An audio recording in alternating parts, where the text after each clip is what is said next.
দশম শ্রেণীর ছাত্রছাত্রীদের জন্য আজকের এই ভিডিওটা খুব গুরুত্বপূর্ণ হতে চলেছে। আজকের এই ভিডিওতে দশম শ্রেণী মাধ্যমিক ২০২৭ এর ক্যান্ডিডেটদের জন্য ফার্স্ট সামেটিভ এর লাইফ সায়েন্স সাজেশন নিয়ে এসেছি। এই সাজেশন ভিডিওটার মধ্যে আমরা সবথেকে যতগুলো গুরুত্বপূর্ণ তোমাদের লাইফ সায়েন্স এর আছে সমস্ত যে চ্যাপ্টার গুলো তোমাদের সিলেবাসে আছে সেই চ্যাপ্টার গুলোর থেকে যত ইম্পোর্টেন্ট কোয়েশ্চেন আছে সমস্ত ইম্পোর্টেন্ট কোয়েশ্চেন নিয়ে আমরা হাজির হয়েছি। এই ভিডিওটা দেখার পরে আর তোমাদেরকে কোনো ভিডিও দেখার কোনো প্রয়োজন নেই। সবথেকে ১ম আমি তোমাদের বলে রাখি যে তোমাদের টোটাল ২ টি চ্যাপ্টার পরীক্ষা হবে। কিন্তু আমি একটা জিনিস লক্ষ্য করেছি স্কুল ওয়াইজ কিন্তু সিলেবাসে একটু ভ্যারি করছে। তোমাদের সিলেবাসে ২ টি চ্যাপ্টার আছে জীবজগতের নিয়ন্ত্রণ ও সমন্বয় এবং জীবনের প্রবাহমানতা থেকে কোষ বিভাজন এবং কোষচক্র। কিন্তু অনেক স্কুল কি করছে শুধুমাত্র জীবজগতের নিয়ন্ত্রণ ও সমন্বয়টাকে রাখছে। আ কোষচক্র বা কোষ বিভাজনটাকে বাদ দিয়ে দিচ্ছে। অনেক স্কুল কি করছে যে জীবনের প্রবাহমানতা গোটা চ্যাপ্টারটাই রেখে দিচ্ছে। তাই মেইনলি আমরা সিলেবাসে যেটুকু আছে সেটুকু দিচ্ছি। তোমাদের স্কুল ওয়াইজ কিন্তু ভ্যারি করতে পারে সিলেবাসটা। জীবজগতের নিয়ন্ত্রণ ও সমন্বয় যথেষ্ট একটা বড় চ্যাপ্টার। এর মধ্যে অনেকগুলো ভাগ আছে। তাই চলো শুরু করা যাক। সবথেকে ১ম তোমাদের যে কোয়েশ্চেনটা চলন কাকে বলে? উদ্ভিদের চলনের প্রকারভেদগুলি একটি ছকের মাধ্যমে লেখো।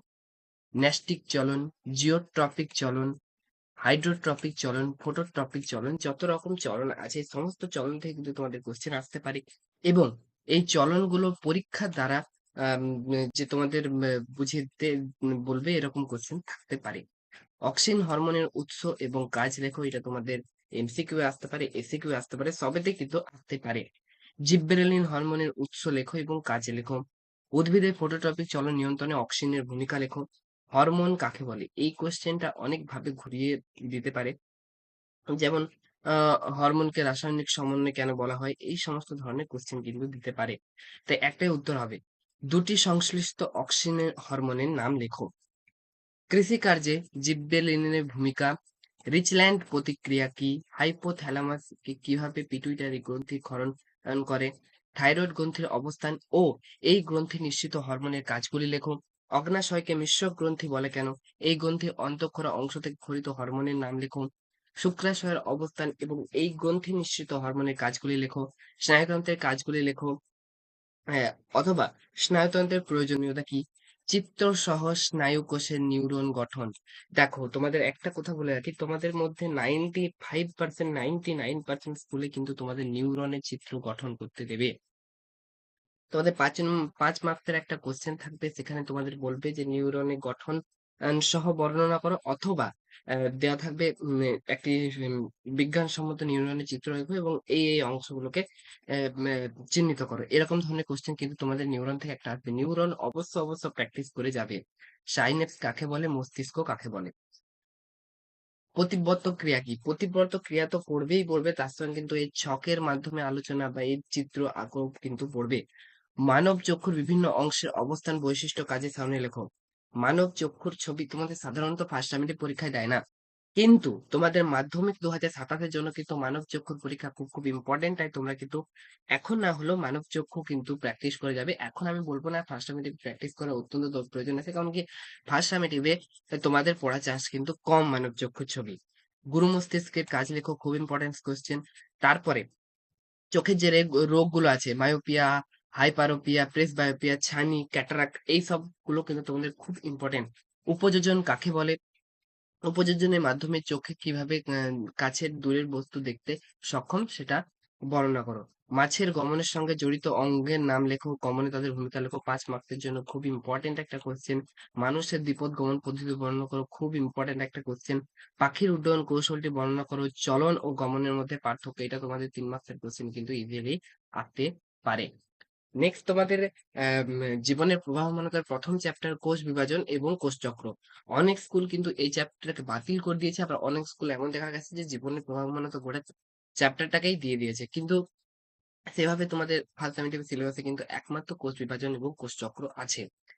এক্ষেত্রে কিন্তু তোমরা একটা জিনিস মনে রাখবে এই চ্যাপ্টারের মধ্যে তোমাদের যতগুলো দশা আছে মাইটোসিস, মিয়োসিস বা যতগুলো ফেজেস আছে সমস্ত ফেজই কিন্তু ইম্পোর্টেন্ট। তাই ওখান থেকে মানে এমন নয় যে আমি তোমাদেরকে মাইটোসিস বলে দেবো তোমরা মিয়োসিস পড়ে যাবে না। এভাবে করলে কিন্তু হবে না। সমস্তটাই কিন্তু তোমাদেরকে পড়তে হবে। তার মধ্যে যেগুলো ইম্পোর্টেন্ট কোয়েশ্চেন আমি সেগুলো দাগ দিয়ে দিচ্ছি।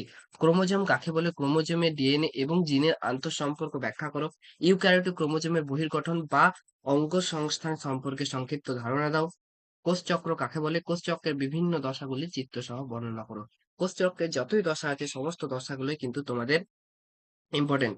মাইটোসিস কোষ বিভাজন কাকে বলে এবং এই প্রকার বিভাজন কোথায় হয়? মাইটোসিস বিভাজনের দশাগুলো ছকের মাধ্যমে উল্লেখ করো। খুব ইম্পোর্টেন্ট কোয়েশ্চেন, কিন্তু এই কোয়েশ্চেনটা কিন্তু বেশিরভাগ ফার্স্ট সামেটিভ স্কুলে দিতে চলেছে। সাইটোকাইনেসিস কাকে বলে? উদ্ভিদ ও প্রাণী কোষে সাইটোকাইনেসিস কিভাবে ঘটে সংক্ষেপে বর্ণনা করো। ক্রসিং ওভার কাকে বলে? এর গুরুত্ব লেখো। মেটাস্ট্যাটিস কাকে বলে? এটা কিন্তু তোমাদের শর্ট কোশ্চেনের থেকে খুব গুরুত্বপূর্ণ একটা কোশ্চেন। নিউক্লিওজোম কাকে বলে? ইউক্রোমাটিন এবং হেটারোক্রোমাটিনের মধ্যে পার্থক্য লেখো। নেক্সট মিয়োসিস বিভাজনের তাৎপর্য লেখো, মাইটোসিস বিভাজনের তাৎপর্য লেখো। এইগুলো কিন্তু তোমাদের খুব ইম্পর্টেন্ট কোশ্চেন। এবারে আমি তোমাদের কিছু ইম্পর্টেন্ট কোশ্চেন তোমাদেরকে বলতে চলছি, ইম্পর্টেন্ট ছবি যেগুলো তোমাদের পড়তে পারে। প্রথম যে ইম্পর্টেন্ট ছবি সেটা হলো নিউরনের ছবি। এই দেখো নিউরনের ডেনড্রাইট, ডেনড্রন, কোষক। এইভাবে কিন্তু তোমাদের কিরকম কোশ্চেনটা দেবে, নিউরনের বিজ্ঞানসম্মত চিত্র অঙ্কন করো এবং ধরো তোমাদের বলে দিল র্যানভিয়ারের পর্ব, মাইলোইন শিট, এভাবে ৩ কি ৪ তোমাদের অংশ বলে দেবে যে এগুলো চিহ্নিত করো। আর তোমাদের আমি বলে দিচ্ছি 99% স্কুলে কিন্তু নিউরনের ছবি ফার্স্ট সামেটিভে পড়তে চলেছে। কিন্তু তোমাদের মাধ্যমিকের জন্য ইম্পর্টেন্ট হলো চোখ। তোমরা কিন্তু 2027-এর যারা ক্যান্ডিডেট আছো তারা সবাই কিন্তু চোখটাকে অবশ্য চোখের ছবিটা একটু হলেও কঠিন, তাই তোমরা কিন্তু চোখ খুব ভালোভাবে প্র্যাকটিস করবে। ফার্স্ট সামেটিভের জন্য ইম্পর্টেন্ট নয় চোখ, কিন্তু চোখ কিন্তু মাধ্যমিক 2027-এ আসতে চলেছে। নেক্সট, বেশিরভাগ স্কুল কিন্তু তোমাদের প্রতিবর্ত চাপের ছবিটা আঁকতে দেবে, কিন্তু প্রতিবর্ত চাপের ছবিটা কিন্তু আঁকতে দেবে। তার সঙ্গে ইউক্যারিওটিক ক্রোমোজোমের যে ছবি, এটাও কিন্তু অনেক স্কুলে দেয়। তোমাদের 5 মার্কসে একটা কোশ্চেন কিন্তু এই চ্যাপ্টারটা থেকে পড়বে যেখানে দুটো ছবি থাকে, আবার কোন স্কুল একটা ছবি দেয়। দুটো ছবির মধ্যে অথবা হিসেবে কিন্তু এই ছবিটা খুব দেয় এবং এর সঙ্গে নিউরন। এর সঙ্গে তোমাদের যে দশাগুলো, যে সমস্ত দশাগুলো আছে সেই দশাগুলো কিন্তু তোমাদের খুব ইম্পর্টেন্ট। উদ্ভিদ কোষের দশাগুলি অঙ্কন করো এবং প্রাণী কোষের দশাগুলি অঙ্কন করো। এরকম ভাবে কিন্তু তোমাদের কোয়েশ্চেন দেবে। তাই তোমরা কিন্তু এই ছবিগুলোকে অবশ্যই প্র্যাকটিস করবে। তো এই ছিল আজকের ভিডিও। দেখা হচ্ছে পরবর্তী ভিডিওতে।